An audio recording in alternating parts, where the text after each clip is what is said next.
My YouTube channel study with ज्योति।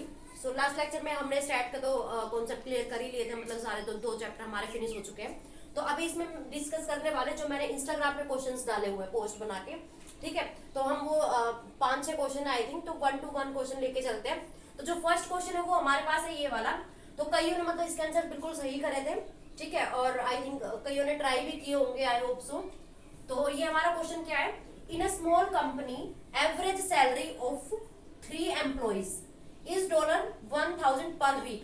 तो यहाँ पे हमें क्या गिवन है, एवरेज सैलरी गिवन है, ठीक है। एवरेज सैलरी बोले तो मतलब मीन गिवन है हमें, ठीक है। किस का मीन गिवन है, ऑफ 3 एम्प्लॉइज। 3 एम्प्लॉइज का मतलब यहाँ पे मेरे पास 3 ऑब्जर्वेशन गिवन है, राइट। तो मतलब यहाँ पे जो एक्स एन की जो वैल्यू होगी वो मेरे पास कितनी होगी, 3। और जो एवरेज सैलरी जो गिवन है मतलब मैं उसको मान सकती हूँ कि एक्स बार, मैं एक्स मतलब ऐसे डिनोट कर रही हूँ ऑब्जर्वेशन को। तो एक्स बार जो सैलरी गिवन है मेरे पास है वो $1000, ठीक है। तो ये मेरे पास ये गिवन है क्वेश्चन में। और देखते हैं आगे क्या क्या गिवन है। इफ वन एम्प्लॉइज अर्न्स $11,000, ठीक है। मतलब अगर एक एम्प्लॉय अर्न कर रहा है, मतलब एक बंदा अगर अर्न कर रहा है $11,000, ठीक है। तो इसका क्या मतलब है कि अगर मतलब सपोज x1 को मैं एक नाम दे देती हूँ, x1 अर्न करना है मेरे $1100, ठीक है। और सपोज अब मैं other and the other earns $500। तो अदर का मतलब मैं सपोज उसे मान लेती हूँ x2, वो कितना अर्न कर रहा है $500, ठीक है। तो अब नेक्स्ट देखो, how much will the third employ earn. तो मतलब जो थर्ड एम्प्लॉय होगा वो कितना अर्न करेगा। तो ये मेरा क्वेश्चन है, मतलब थर्ड एम्प्लॉय सपोज मैं उसको x3 से डिनोट करती हूँ, ये पूछा मेरे से, ये कितना अर्न करेगा। ओके, तो इसका क्या मतलब है। अब देखो मीन का हमारे पास फॉर्मूला गिवन होता है, मतलब क्या होता है मीन का formula, x bar is equal to, अगर 3 ऑब्जर्वेशन है तो वो क्या होता है मेरे पास formula x1 plus x2 plus x3 upon में n, मतलब जितनी भी टोटल ऑब्जर्वेशंस मेरी हो उसने divided by total number of observation, ठीक है। तो टोटल नंबर ऑफ ऑब्जर्वेशन मेरे पास गिवन है 3 और x bar that is average given है $1000। और यहाँ पे 2 एम्प्लॉय की मेरे पास सैलरी गिवन है 1100 एंड एक की गिवन है सॉरी यहाँ पे 500 है, ये 500 एंड थर्ड वन की हमें निकालनी है। तो बस एक की वैल्यू जो हमें निकालनी है इजीली आप निकाल सकते हो। x बार की हमें वैल्यू पुट कर दोगे 1000 इज इक्वल टू x1 कितना 1100 प्लस में x2 कितना है 500 प्लस में x3 मेरे को नहीं पता, डिवाइडेड बाय टोटल n कितना है 3, ठीक है। तो इसको हम कैलकुलेट करते हैं यहाँ पे, तो क्या आ जाएगा, इधर 1000 है इधर 3, तो इधर 3 को ले आओ, कितना बच जाएगा, ये इधर 3000 मल्टीप्लाई हो गए 1000 से इज इक्वल टू 1100 प्लस में 500 कितना हो जाएगा मेरा 1600, ठीक है। प्लस में मेरा वो x3। तो अब यहाँ से आप इजीली x3 निकाल ही सकते हो, कैसे निकल जाएगा, x3 is equal to 3000 minus 1600। तो ये क्या निकल के आ गया, इसको माइनस करते हैं हम तो क्या आ जाएगा मेरा ये 0041, ठीक है। मतलब ये क्या निकल के आया कि जो थर्ड एम्प्लॉय है उसी को हमने नाम दिया था x3 से, तो वो थर्ड एम्प्लॉय कितना अर्न कर रहा है वीक में $1400, $1400 सॉरी, क्योंकि पूरी जो हमारी यूनिट इसमें डॉलर पे है, तो कितना अर्न कर रहा है $1400। तो जिसने भी इस क्वेश्चन का आंसर दिया होगा 1400 या उसने कैलकुलेट करा होगा तो उसका आंसर बिल्कुल सही है, ठीक है। तो अब देखते हैं हम दूसरा क्वेश्चन, जो हमने सेकंड क्वेश्चन था वो किस पे क्या क्वेश्चन है वो देखते हैं अभी। तो स्टूडेंट्स जो मेरा सेकंड क्वेश्चन था ये वाला था, what is the probability of throwing 2 fair dice when the some is 5 and 8। Okay, तो यहाँ पे क्या बोला है कि मैं 2 फेयर डाइस को रोल कर रही हूँ, ठीक है। और मेरे को प्रोबेबिलिटी निकालनी है किसकी, अगर मेरा सम आता है एक बार 5 और एक बार सम आता है अगर मेरा 8, ठीक है। तो वो हम प्रोबेबिलिटी कैसे निकालेंगे अभी देखो। तो अगर हम 2 डाइस को थ्रो कर रहे हैं तो उसका मतलब क्या है कि 2 मतलब एक डाइस में कितने नंबर होते हैं हमारे पास 6 तक, 1 to 6 काउंट होते हैं, ठीक है। अगर 2 हम बना रहे हैं तो उनका ग्रुप बनाने के लिए टोटल जो केसेस होते हैं वो मेरे पास कितने आते हैं 36, ठीक है। 36 कैसे आएंगे, जैसे कि आप स्टार्ट कर दो, जैसे 1 से 1 1 फिर 1 2 1 3 एंड सो ऑन जाता है ये कहाँ तक 1 6 तक। ऐसे ही आप 2 1 2 2 2 3 एंड सो ऑन 2 6। सिमिलरली आप लेते हो 3 1 3 2 एंड सो ऑन जाता है ये कहाँ तक 3 6 तक, ठीक है। नेक्स्ट 4 1 4 2 एंड सो ऑन 4 6 तक, ठीक है। नेक्स्ट हमारा होता है 5 1 5 2 एंड सो ऑन 5 6 तक। लास्ट में हमारा आता है 6 1 6 2 6 3 एंड सो ऑन 6 6 तक।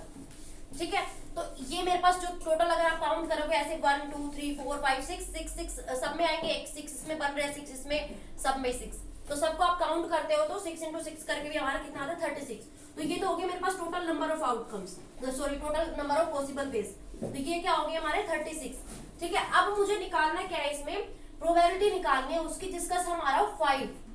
ठीक है, तो इससे क्या मतलब है कि अगर मैं कोई भी एक पेयर उठाती हूँ उसका सम आना चाहिए मेरे पास 5। ठीक है, तो मुझे ऐसे पेयर उठाने जिसमें 5 सम हो। तो जैसे यहाँ पे देखो 1 + 1 करोगे तो 2 आएगा, 1 + 2 करोगे तो 3 आएगा, तो इसमें तो आ ही रहा हमारा। ठीक है, तो इसमें अगर आप जाते हो तो इसमें हमारा कहाँ तक जाएगा, जैसे मैं 1 4 लिखती हूँ यहाँ पे, 1 4 नेक्स्ट जो होगा हमारा, इसका अगर आप सम कैलकुलेट करते हो 1 + 4 क्या आता है मेरे पास 5, तो एक पेयर यहाँ से निकल गया मेरा 1 4, तो दूसरा पेयर 1 5 6 हो जाएगा, वो 1 6 7 हो रहा है, तो ये इसमें और तो हो गया नहीं। दूसरा इसमें देखते इस लाइन में 2 1 3 होता है, 2 + 2 = 4, 2 + 3 = 5, तो यहाँ से पेयर आ गया मेरे पास एक 2 3 का। ठीक है, तो इसमें और आएंगे नहीं क्योंकि 2 4 आएगा, उसका 6 होता है, फिर 2 5 7 हो जाएगा, फिर 2 6 = 8। ठीक है, तो 8 वाला बाद में देखते हैं, पहले 5 वाला देखते हैं। अब इस वाले केस में आता है तो इसमें क्या हो जाएगा, हमारा फर्स्ट ही बन रहा है 4 + 1 = 5, तो ये हो गया मेरा 4 1। ठीक है, 4 2 6 होता है, तो ये नेक्स्ट हमारा चलता जाएगा ऐसे लास्ट तक। अब 5 + 1 क्या होता है 6, 5 + 2 क्या होता है 7। अब इसमें और कोई नहीं आएगा हमारा 5 जिसमें सम हो, किसमें सब ऐड होते जा रहे हैं। नेक्स्ट हमारा 6 1 आ रहा है, 6 2, तो 6 का तो हमें वैसे ही नहीं चाहिए, और सम करेंगे तो हमारा और ज्यादा ही आएगा। तो इसमें हमारे पास टोटल कितने नंबर्स निकल के आ रहे हैं 3 ओनली। ठीक है, तो इसकी प्रोबेबिलिटी अब हमें निकालनी। अब देखो यहाँ पे मेरे पास जो टोटल पॉसिबल वे है, मतलब कि मेरे पास 5 किस किस के आ सकते हैं, और दूसरा मेरे पास आ सकता है कि यहाँ से एक जो हमें मिस कर दिया यहाँ पे 3 2, 3 + 2 का क्या आता है 5 ही आता है। ठीक है, और देखते हैं यहाँ पे कोई बचा हो तो 1 4 2 3 4 1 3 2, आई थिंक और कोई नहीं बचा यहाँ पे।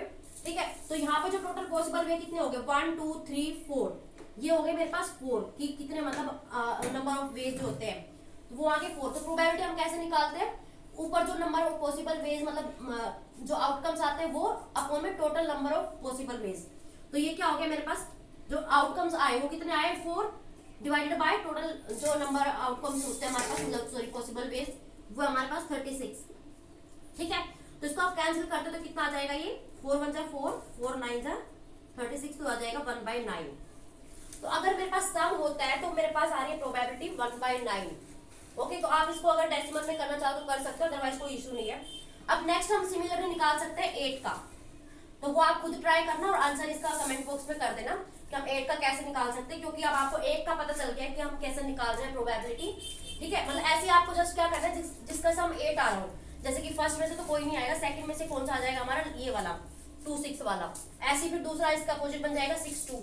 तो ऐसे आपको कैलकुलेट करके देखना कि 8 किसका सम आ रहा है, उसकी प्रोबेबिलिटी मुझे फाइंड करनी है। ठीक है, तो आई होप ये वाला क्वेश्चन क्लियर हो गया होगा। नेक्स्ट क्वेश्चन देखते क्या है। तो गाइस मेरा थर्ड क्वेश्चन क्या है कि value of mean and mode are given as 30 and 15। Okay, तो मतलब मेरे को किसकी वैल्यू दी हुई है यहाँ पे रिस्पेक्टिवली, तो इसका मतलब है कि जो पहले वाली वैल्यू फर्स्ट वाले की मतलब मीन की है, तो यहाँ पे जो मेरे पास मीन गिवन है वो कितना है 30, एंड जो मोड गिवन है वो कितना है मेरे पास यहाँ पे 15।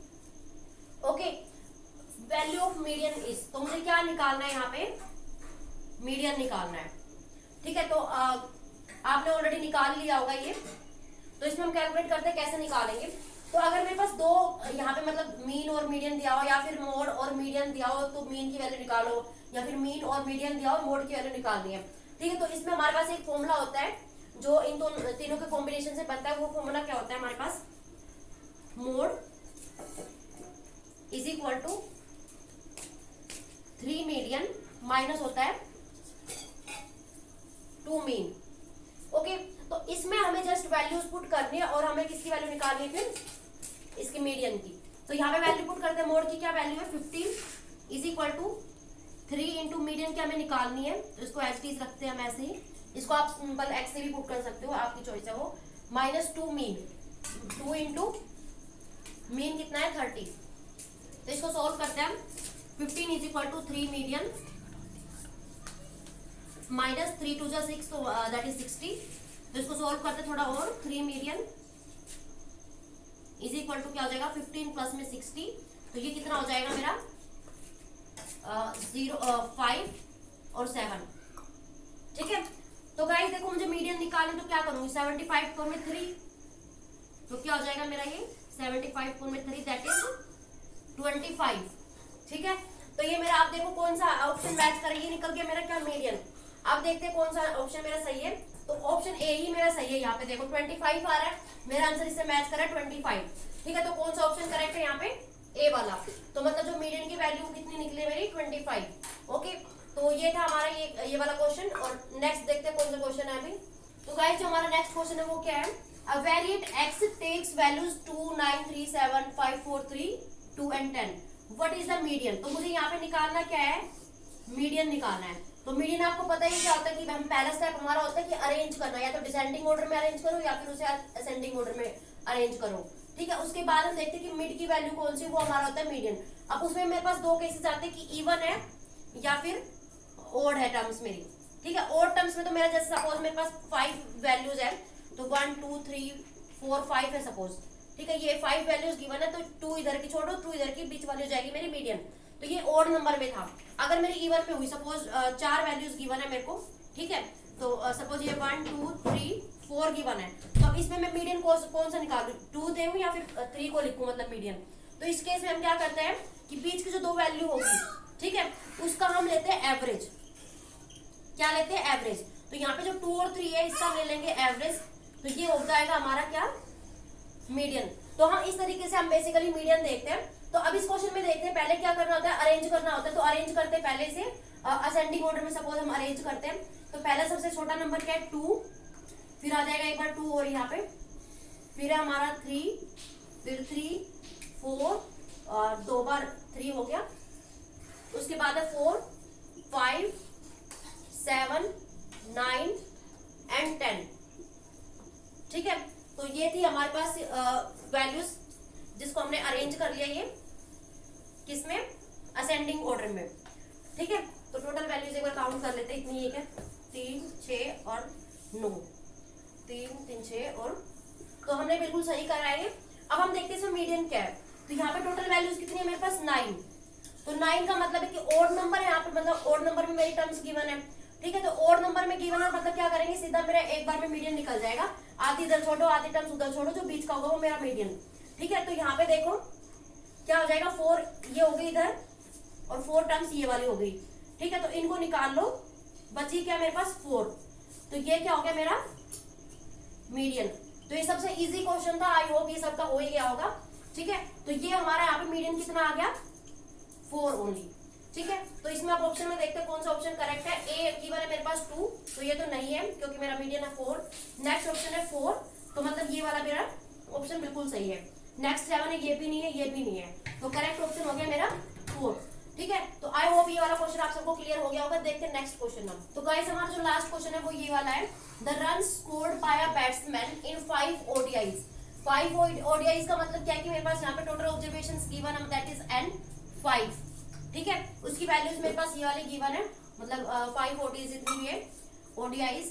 तो निकालना क्या है मेरे को यहाँ पे, स्टैंडर्ड डेविएशन। तो स्टैंडर्ड डेविएशन के लिए मेरे को क्या चाहिए, वेरिएंस चाहिए, और वेरिएंस के लिए मेरे को क्या चाहिए, मीन चाहिए। ठीक है, तो अब देखो हम कैसे निकालेंगे स्टैंडर्ड डेविएशन का। पहले फॉर्मूला वेरिएंस का फॉर्मूला देख लेते हैं पहले, उसी से हमारा निकल जाएगा स्टैंडर्ड डेविएशन। तो जो वेरिएंस का जो फॉर्मूला होता है वो मेरे पास होता है 1/n sigma i is equal to 1 to n। यहाँ पे होता है मेरे पास x minus xi minus x bar का स्क्वायर। ठीक है, या फिर मैं सिंपली में बोल सकती हूँ यहाँ पे जैसे xi माइनस x बार भी मैं लिख सकती हूँ इसका स्क्वायर, और ये हो जाएगा 1/n। ठीक है, तो एक ही बात आप कोई भी लिखो यहाँ पे। ठीक है, तो ऑब्जर्वेशन बेसिक नॉर्मली हम स्मॉल लेटर से डिनोट करते हैं, तो इसलिए मैंने ये वाला फॉर्मूला बताया था आपसे। तो अब देखो यहाँ पे मेरे को किसकी जरूरत है, यहाँ पे मीन की। यहाँ पे x बार मतलब क्या है, मीन है। तो मतलब फर्स्ट स्टेप जो होगा, स्टेप 1 क्या होगा, मेरे को यहाँ पे मीन निकालना है, दैट इज x बार, या फिर मैं बोल सकती हूँ x बार मेरे को निकालना है। इसे आप डिवाइड का समझोगे, इसको मैं लिख देती हूँ x बार निकालना है। ठीक है, स्टेप सेकंड क्या होगा मेरे पास। अब x बार की इसमें वैल्यू पुट करते जानी है और हर ऑब्जर्वेशन को माइनस करके, ठीक है। अगर आपको ये इसमें थोड़ा डाउट लग रहा है तो आप पहले वाली वीडियोस में जाके देख सकते हो, क्योंकि ये क्वेश्चन मैं आपके ऊपर छोड़ने वाली हूँ, जस्ट मैं यहाँ पे हिंट दे रही हूँ, ठीक है। तो यहाँ पे मैं क्या कर रही हूँ, अब नेक्स्ट स्टेप जो होगा मेरा वो क्या होगा, यहाँ पे अगर मैं x बार निकालने के बाद क्या करना है मुझे, हर ऑब्जर्वेशन में से ये माइनस करके इसको स्क्वायर करना है, फिर जो स्क्वायर टर्म्स जो होगी मेरी उनको एड अप करना है, उसके बाद किससे डिवाइड करना है, ये n से, तो ये निकल जाएगा मेरा वेरिएंस, ठीक है। तो स्टेप 2 में हमने क्या निकालना है, वेरिएंस।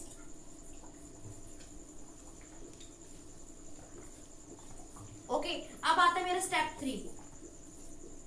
तो स्टेप 3 सिंपल है। अगर मेरा देखो मैं वेरिएंस को डिनोट करती हूँ नॉर्मली किससे, सिग्मा स्क्वायर से, ठीक है।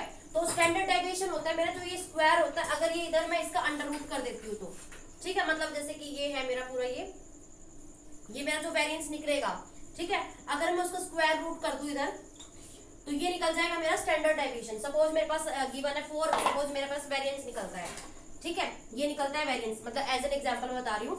तो स्टैंडर्ड डेविएशन क्या निकल जाएगा मेरा, 4 का अंडर रूट, ठीक है। तो इसका वेरिएंस को सोल्व करें तो आ जाएगा मेरे पास 2, तो ये हो गया मेरा स्टैंडर्ड डेविएशन। ओके, तो ऐसे हम निकालते हैं ये स्टैंडर्ड डेविएशन।